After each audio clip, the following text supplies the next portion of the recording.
Cabinet मंत्री कुलदीप धालीवाल ने प्रवासियों नाल कीती मीटिंग। शिकायतां दा मौके ते ही कीता निपटारा। सुनो मंत्री ने की कहा। पहला तो तुहाडा सारिਆਂ ਦਾ ਫਿਰੋਜ਼ਪੁਰ वाले साडे मीडिया साथियों का तुसीं आए हो, तुहाडा सब का बहुत बहुत धन्यवाद।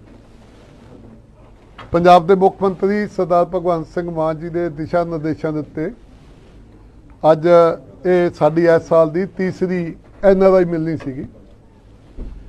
पहली मिलनी 3 फरवरी को पठानकोट दे विच CM साहब ने उद्घाटन किया सीगा। दूजी मिलनी जिहड़ी 9 तरीक नूं वो नवां शहर दे विच सीगी ते अज तीसरी फिरोजपुर दे विच है। और चौथी मिलनी जिहड़ी आ वो परसों तूरी दे विच संगरूर दे विच है। अज साडे कोल मतलब जिहड़े 55 केस टोटल आए।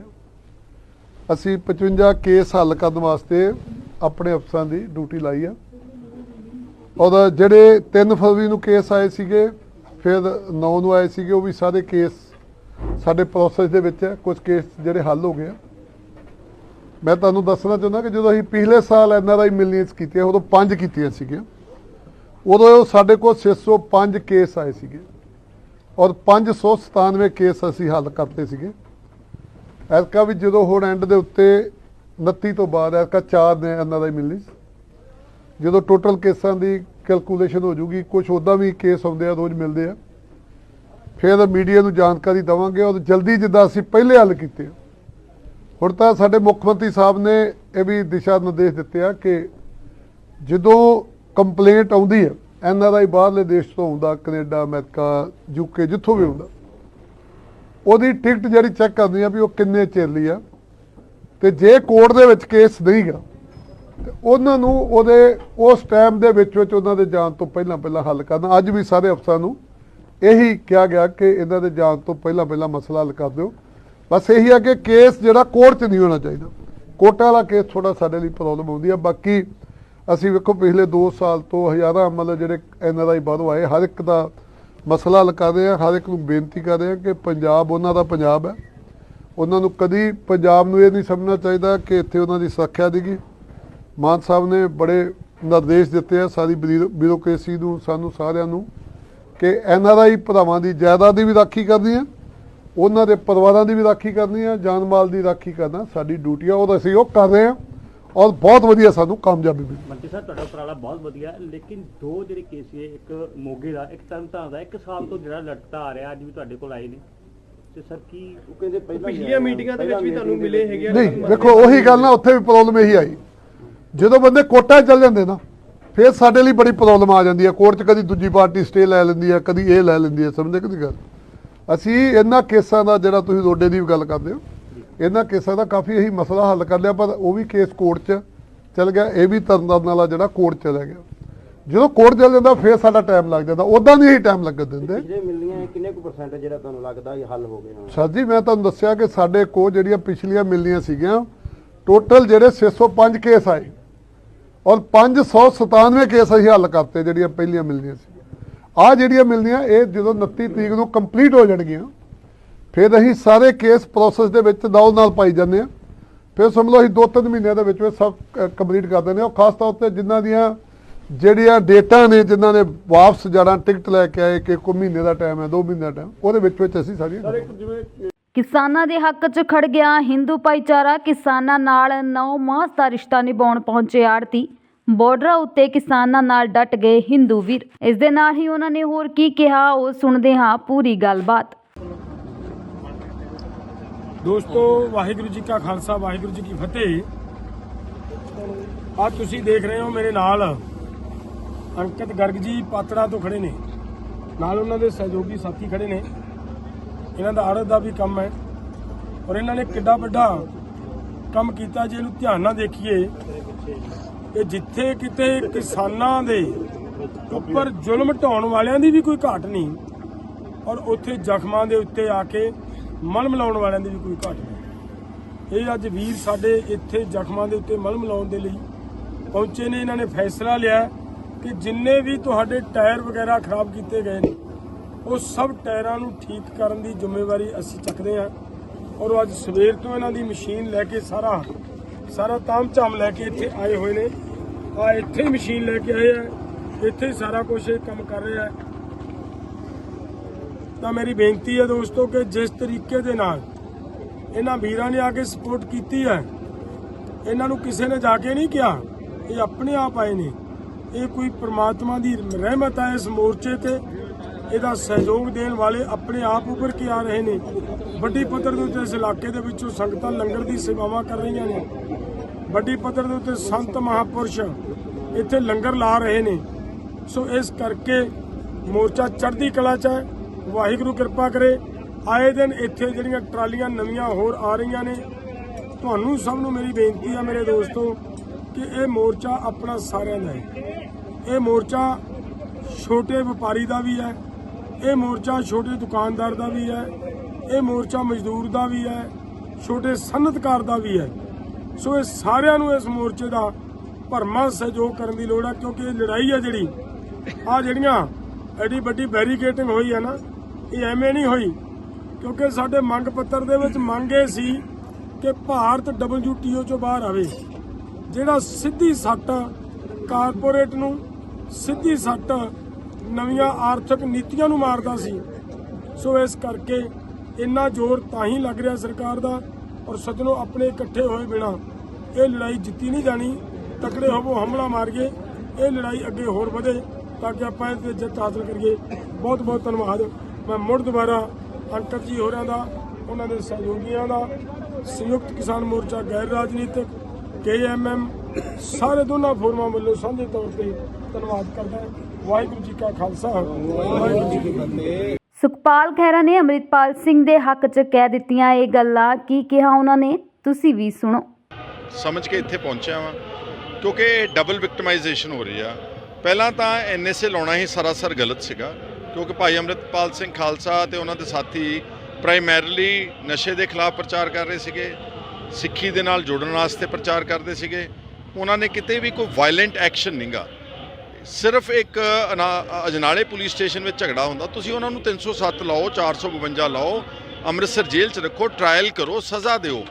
ਪਰੰਤੂ ਇਹ ਅਧਿਕਾਰ ਭਗਵੰਤ ਮਾਨ ਨੂੰ ਕਿਹਨੇ ਦਿੱਤਾ ਕਿ ਤੁਸੀਂ ਚੱਕ ਕੇ ਦਿਬਰੂਗੜ੍ਹ ਵਰਗੀ ਹਜ਼ਾਰਾਂ ਕਿਲੋਮੀਟਰ ਦੂਰ ਜੇਲ੍ਹ 'ਚ ਭੇਜ ਦਿਓ। ਔਰ ਹੁਣ ਉਹਨਾਂ 'ਤੇ ਸਾਜ਼ਿਸ਼ਾਂ ਹੋ ਰਹੀਆਂ ਕਿ ਆਪ ਹੀ ਪਲਾਂਟ ਕਰਤੇ ਹਿਡਨ ਕੈਮਰਾਸ, ਤੇ ਆਪ ਹੀ ਪਲਾਂਟ ਕਰਕੇ ਮੁੜ ਕੇ ਇਲਜ਼ਾਮ ਉਲਟਾ ਇਹਨਾਂ 'ਤੇ ਲਾ ਕੇ। ਮੈਨੂੰ ਇਹ ਨਜ਼ਰ ਆਉਂਦਾ ਕਿ ਗਵਰਨਮੈਂਟ ਆਫ ਇੰਡੀਆ ਤੇ ਪੰਜਾਬ ਗਵਰਨਮੈਂਟ ਦੀ ਮਿਲੀ ਹੋਈ ਸਾਜ਼ਿਸ਼ ਆ ਕਿ ਇਹਨਾਂ ਦੀ NSA ਨੂੰ ਐਕਸਟੈਂਡ ਕੀਤਾ ਜਾਵੇ 6 ਮਹੀਨੇ ਜਾਂ ਸਾਲ ਵਾਸਤੇ, ਜਿਹੜਾ ਕਿ ਪੰਜਾਬ ਦੇ ਸਰਕਾਰ ਲਈ, ਭਗਵੰਤ ਲਈ ਬਹੁਤ ਸ਼ਰਮਨਾਕ ਕਾਰਾ ਹੋਵੇਗਾ। ਔਰ ਮੈਂ ਸਮਝਦਾ ਕਿ ਆਹ ਜਿਹੜਾ ਇਨਸਾਫ ਮੋਰਚਾ ਲੱਗਿਆ ਵਾ, ਇਹ ਜਿਹੜਾ ਮੋਰਚਾ ਵਾ, ਇਹਦੇ 'ਚ ਸਾਰਿਆਂ ਨੂੰ ਪਾਰਟੀਬਾਜ਼ੀ ਤੋਂ ਉੱਤੇ ਉੱਠ ਕੇ, ਜ਼ਾਤ ਪਾਤ ਛੱਡ ਕੇ, ਜਿੱਦਾਂ ਆਪਾਂ ਕਿਸਾਨਾਂ ਦੇ ਅੰਦੋਲਨ 'ਚ ਜਾਂਦੇ ਆ, ਉਹਦਾ ਮਦਦ ਕਰਨੀ ਚਾਹੀਦੀ। ਕਿਉਂਕਿ ਇਹ ਇੱਕ ਹਿਊਮਨ ਰਾਈਟਸ ਦਾ, ਜਿਹੜਾ ਤੁਹਾਡੀ ਪ੍ਰਾਈਵੇਸੀ ਦਾ ਇਨਵੇਜਨ ਆ, ਤੁਹਾਡੇ ਪ੍ਰਾਈਵੇਸੀ ਦੇ ਉੱਤੇ ਡਾਕਾ ਵਾ। ਔਰ ਉਹਦੇ ਵਿਰੋਧ ਵਿੱਚ ਜਿਹੜੇ 45 ਵਿਅਕਤੀ ਜੇਲ੍ਹਾਂ 'ਚ ਬੈਠੇ ਨੇ ਤੇ ਬਾਹਰ ਸਾਡੀਆਂ ਉਹਨਾਂ ਦੀਆਂ ਮਾਤਾਵਾਂ, ਉਹਨਾਂ ਦੇ ਪਿਤਾ, ਉਹਨਾਂ ਦੇ ਚਾਚੇ ਤਾਏ ਭਰਾ ਬੈਠੇ ਨੇ ਭੁੱਖ ਹੜਤਾਲ ਤੇ। 11ਵਾਂ ਦਿਨ ਹੈ। ਜਸਟ ਇਮੈਜਿਨ, ਮੈਂ ਭਗਵੰਤ ਨੂੰ ਪੁੱਛਣਾ ਚਾਹੁੰਦਾ ਕਿ ਤੈਨੂੰ 3 ਵਕਤ ਦੀ ਰੋਟੀ ਨਾ ਮਿਲੇ ਤੇ ਤੁਹਾਡੀਆਂ ਚੀਕਾਂ ਨਿਕਲ ਜਾਣੀਆਂ। ਤੁਸੀਂ ਅੱਜ ਉਹਨਾਂ ਨੂੰ 11ਵੇਂ ਦਿਨ ਟੋਲਰੇਟ ਕਰ ਰਹੇ ਹੋ। ਗੌਰਮੈਂਟ ਨੇ ਇਹ ਵੀ ਨਹੀਂ ਪੁੱਛਿਆ ਆਣ ਕੇ ਕਿ ਤੁਹਾਡਾ ਮਸਲਾ ਕੀ ਹੈਗਾ। ਅੱਜ ਇੱਕ ਸਾਡੀ ਸਤਿਕਾਰਯੋਗ ਮਾਤਾ ਜੀ, ਕੀ ਨਾਮ ਹੈ ਉਹਨਾਂ ਦਾ? ਗੁਰਮੀਤ ਸਿੰਘ ਬੁੱਕਣਵਾਲੇ ਦੀ ਮਾਤਾ ਜੀ। ਗੁਰਮੀਤ ਸਿੰਘ ਬੁੱਕਣਵਾਲੇ ਦੀ ਮਾਤਾ ਦੇ ਕੋਲ ਬੈਠ ਕੇ ਆਇਆ ਮੈਂ। ਉਹ ਬਿਲਕੁਲ ਬੇਹੋਸ਼ੀ ਦੇ ਆਲਮ 'ਚ ਨੇ। ਔਰ ਦੂਸਰੀਆਂ ਵੀ ਸਾਡੀਆਂ ਸਤਿਕਾਰਯੋਗ ਭੈਣਾਂ ਤੇ ਮਾਤਾ, ਦੇ ਆਰ ਗੈਟਿੰਗ ਵੀਕ ਡੇ ਬਾਈ ਡੇ। ਅਗਰ ਇਹਨਾਂ ਨੂੰ ਕੁਝ ਹੋ ਗਿਆ ਕਿਸੇ ਨੂੰ, ਉਹਦੀ ਸਿੱਧੀ ਸਕੁਅਰ ਰਿਸਪੌਂਸਿਬਿਲਿਟੀ ਭਗਵੰਤ ਮਾਨ ਤੇ ਪੰਜਾਬ ਦੀ ਸਰਕਾਰ ਤੇ ਆਉਣੀ ਆ।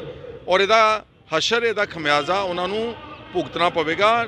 ਠੀਕ ਹੈ, ਤੁਸੀਂ ਲੋਕਾਂ ਨੂੰ ਆ ਜੁਮਲੇ ਸੁਣਾ ਕੇ, ਕਮੇਡੀ ਬਣਾ ਕੇ ਕਰ ਸਕਦੇ, ਲੇਕਿਨ ਉਸ ਵਾਹਿਗੁਰੂ ਅਦਾਲਤ ਬਹੁਤ ਬੇਅੰਤ ਆ, ਇਹ ਤੁਹਾਨੂੰ ਇਹਦੀ ਸਜ਼ਾ ਭੁਗਤਣੀ। ਅਸੀਂ ਮੰਗ ਕਰਦੇ ਹਾਂ ਕਿ ਭਗਵੰਤ ਮਾਨ ਉਹਨਾਂ ਦੀ ਜਿਹੜੀ ਰਹਿੰਦੀ ਡਿਟੈਂਸ਼ਨ ਆ, ਉਹਨੂੰ ਸਗੋਂ ਹੁਣ ਸਮੇਂ ਤੋਂ ਪਹਿਲਾਂ ਖਤਮ ਕਰਵਾਵੇ।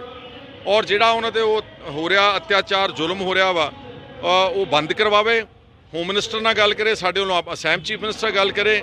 ਔਰ ਜਿਹੜਾ ਉਹਨਾਂ ਦੀ ਭੁੱਖ ਹੜਤਾਲ ਆ, ਉਸ ਨੂੰ ਐਮਿਕੇਬਲੀ ਉਹਨਾਂ ਦੀ ਮੰਗਾਂ ਮੰਨ ਕੇ ਭੁੱਖ ਹੜਤਾਲ ਖਤਮ ਕਰਕੇ ਉਹਨਾਂ ਦੀਆਂ ਸਾਰਿਆਂ ਦੀਆਂ ਅੰਦਰ ਤੇ ਬਾਹਰ ਜਾਨਾਂ ਬਚਾਈਆਂ ਜਾਣ। ਜਿਹੜੇ ਸ਼ੁਭਕਰਨ ਦੀ ਜਿਹੜੀ ਮੌਤ ਹੋਈ ਹੈ ਸ਼ੰਭੂ ਬਾਰਡਰ ਦੇ ਉੱਤੇ ਵੀ, ਉਹਦੇ ਤੇ ਮੈਂ ਤਾਂ ਹੈਰਾਨ ਹੈ ਕਿ ਦੇਖੋ, ਸਾਡੇ ਪੰਜਾਬ ਦੇ ਅੰਦਰ ਵਿੱਚ ਡਾਕਾ ਮਾਰ ਕੇ ਹਰਿਆਣਾ ਪੁਲਿਸ ਨੇ ਪਹਿਲਾਂ ਤਾਂ 200-250 ਕਿਸਾਨ ਫੱਟੜ ਕੀਤਾ, ਸੀਰੀਅਸਲੀ ਇੰਜਰ ਕੀਤਾ।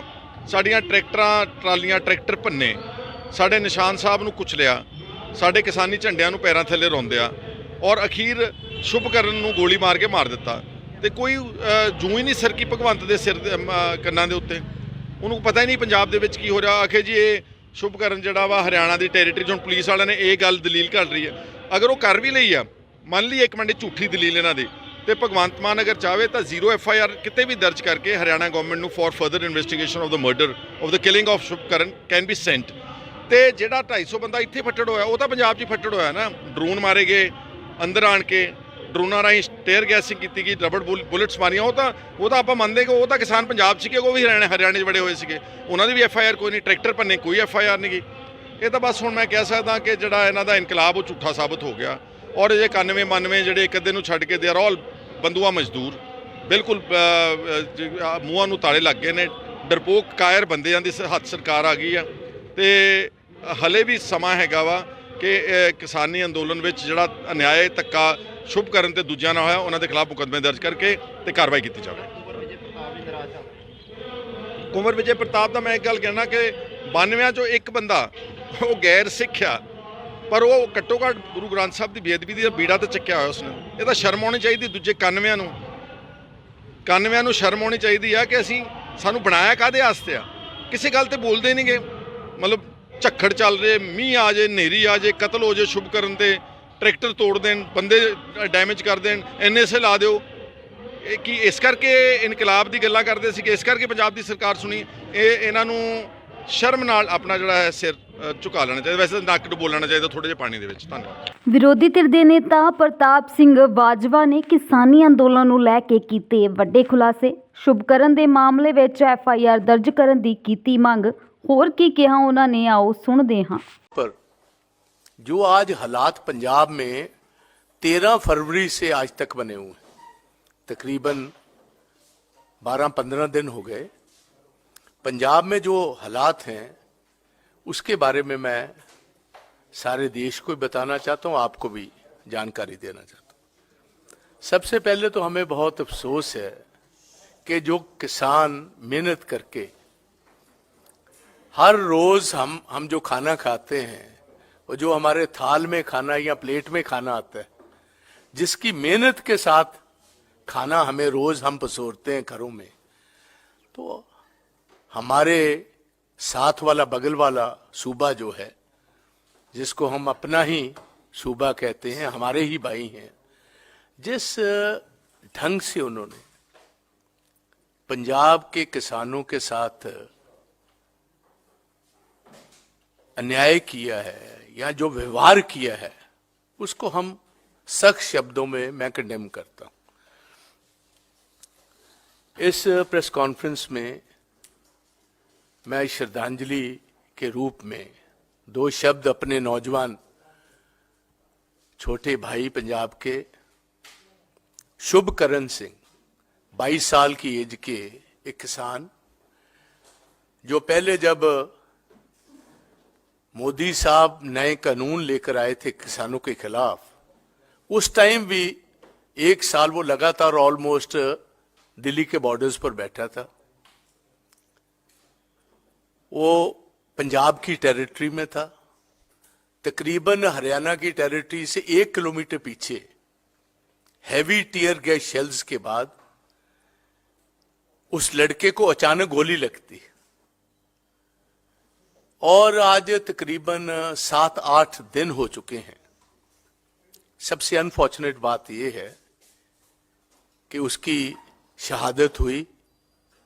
कोई FIR अभी तक लॉज नहीं हुई, ना उसका पोस्टमार्टम हुआ है, ना उसके लास्ट राइट्स जो हैं वो अभी फैमिली ने किए हैं। जिस दिन उसकी मौत होती है उसके अगले दिन ही मैं वहां उसके गांव, भलो गांव है ये बठिंडा जिले में, मौड़ शहर के बिल्कुल नजदीक, वहां मैं गया। और सबसे अफसोसनाक बात यह है कि हमारे बहुत सारे प्रेस के भाई जो दिल्ली में बैठे हुए रोज चर्चा करते हैं कि ये पंजाब का किसान एमएसपी मांगता है, कभी कुछ मांगता है, ये तो बहुत प्रफुल्लित है, ये तो बहुत अमीर है, इनके तो बड़े बड़े फार्म हाउसेज हैं, ये तो बड़ी बड़ी गाड़ियों में घूमते हैं। मैं थोड़ा सा प्रेस को ये बताना चाहता हूं, शुभकरण सिंह 2 एकड़ का मालिक था। पिता उनके जो हैं वो सही हालत में नहीं है, घर पे ही बैठे हुए हैं, कुछ काम नहीं कर रहे कई सालों के साथ। एक बहन की शादी पर 1.5 एकड़ जमीन बेचकर बहन की शादी की। एक छोटी बहन है और कर्जा है उन पर 20 लाख रुपए का। 2 एकड़ जमीन, 1.5 एकड़ जमीन बेची अपनी बहन की शादी में। एक बहन अभी इधर है, और उसका बेसिक जो उसका एम था जाने का यही था कि मेरा कर्जा माफ होना चाहिए। उसके गांव जब मैं गया, जो उसके साथ एक साथी था, उसने बताया कि जी ऐसे फोन सुन रहा था, अचानक जब हमें पता चला कि एकदम ये गिर गया, क्या बात हुई, पीछे देखा बहुत एक रिवॉल्वर या गन शॉट का फायर लगा हुआ। तो मैं ये बात आपको ये कहने आया हूं कि 6-6 महीने किसान मेहनत करता है, बच्चों की तरह फसल की, पानी लगाता है, गुडाई करता है, खाद डालता है, पेस्टिसाइड डालता है, और 6 महीने के बाद जब वो अपनी एक बेसिक अपना हक मांगता है तो हम हक देने को तैयार नहीं। ਆਪ ਦੇ ਲੋਕ ਸਭਾ ਉਮੀਦਵਾਰ ਐਲਾਨਣ ਮਗਰੋਂ ਸੀਐਮ ਅਰਵਿੰਦ ਕੇਜਰੀਵਾਲ ਤੁਸੀਂ ਵੀ ਸੁਣੋ ਕੀ ਬੋਲੇ। नमस्कार। आज आम आदमी पार्टी ने आने वाले लोकसभा चुनाव के लिए कुछ कंस्टिट्यूएंसीज की टिकट अनाउंस की है। नई दिल्ली से सोमनाथ भारती जी को लड़ा रहे हैं, वेस्ट दिल्ली से महाबल मिश्रा जी हैं, साउथ दिल्ली से सहीराम जी हैं, हरियाणा में कुरुक्षेत्र से सुशील गुप्ता जी हैं, और दिल्ली में ईस्ट दिल्ली से कुलदीप कुमार उर्फ मोनू को टिकट दिया जा रहा है। ये जो आखिरी टिकट है ये एक बहुत क्रांतिकारी कदम है। ईस्ट दिल्ली जनरल कैटेगरी की सीट है और कुलदीप कुमार एससी समाज से आते हैं। अभी तक कोई भी पार्टी एससी समाज के व्यक्ति को जनरल कैटेगरी की सीट से नहीं लड़ा थी। एससी समाज के व्यक्ति को केवल रिजर्व कैटेगरी की सीट से लड़ाया जाता है। आम आदमी पार्टी जात पात में बिलीव नहीं करती। आम आदमी पार्टी मानती है कि सब लोग बराबर हैं, अगर कोई काबिल है तो वो चाहे उसको उस सीट से लड़ाया जा सकता है। ये पहली बार नहीं है। पंजाब के चुनाव में हम लोगों ने मोहाली जनरल कैटेगरी की सीट थी, हमने कुलवंत सिंह को लड़ाया था जो कि एससी समाज से थे। हमने ना केवल उनको टिकट दी थी, उनको हमने ना केवल लड़ाया था, वहां की जनता ने उनको जिताया भी था। कुलवंत सिंह इस टाइम मोहाली के एमएलए हैं। इस बार भी हम ईस्ट दिल्ली जो कि जनरल कैटेगरी की सीट है वहां से कुलदीप कुमार यानी मोनू को लड़ा रहे हैं। मोनू एक सफाई कर्मचारी का बेटा है, गरीब परिवार से आता है, और इसके पहले काउंसलर था, और ईस्ट दिल्ली से वो जब तीनों नगर निगम अलग अलग थे वहां से वो लीडर ऑफ अपोजिशन था। बहुत ही समाज के लिए काम करने वाला लड़का है, और रात को 12 बजे भी फोन करो तो आपके घर पहुंच जाएगा आपका काम करने के लिए। उसकी बहुत तारीफ सुनी है मैंने उसके। न केवल कोंडली विधानसभा का भी प्रेजेंट एमएलए है, न केवल अपनी विधानसभा, आसपास की विधानसभाओं में भी लोग उसे बहुत प्यार करते हैं। तो हमने ये जो कदम उठाया है कि हम एक जनरल कैटेगरी की सीट से एससी समाज के लड़के को लड़ा रहे हैं, मैं उम्मीद करता हूं कि सब लोग इस कदम का स्वागत करेंगे, सब लोग हमें आशीर्वाद देंगे, और सभी समाज के लोगों का हम लोगों को आशीर्वाद मिलेगा, और हमारे सभी कैंडिडेट्स जो हैं वो भारी भरकम जीत